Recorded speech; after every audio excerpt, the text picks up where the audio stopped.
Hello and welcome to Gray and Crochet. In this video, I'm going to show you how to do a stacked US double crochet. So I've done a little swatch of double crochets here, and at the start of each of my rounds, I have chained 2.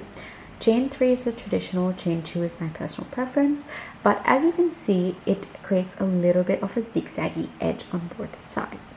A stacked double crochet can help fix this for you and create a much neater edge. So to do a stacked double, we are just going to turn our work instead of chaining and work into that first stitch there. So just pop your hook through both loops and pull up a loop. And we're essentially going to do like a single crochet, but before you do that, pull your hook up nice and long, and this will help you create a loose stitch, which will come in handy in the next part. And the reason I want to do this is because in the next part, we are going to be working in between these two loops. So this original loop that we had in our hook, and then the loop that you just pulled through, our hook will be going in between that. So the looser you have it, the easier this will be on you. So we're just going to yarn over and basically complete what looks like a single crochet. And now we're just going to work in between that there.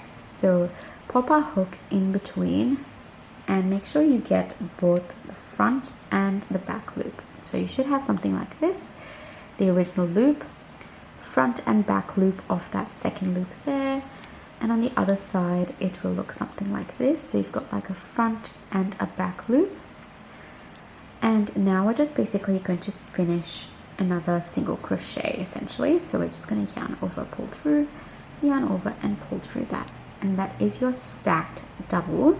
I'm just going to work a couple of double crochets just to show you how nice and neat the edges become when you do a stacked double. And just one more.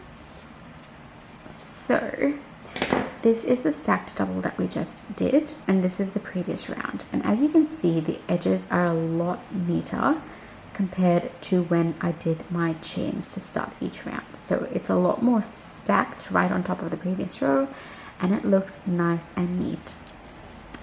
If you found that useful, please leave me a thumbs up, and I will see you in my next video.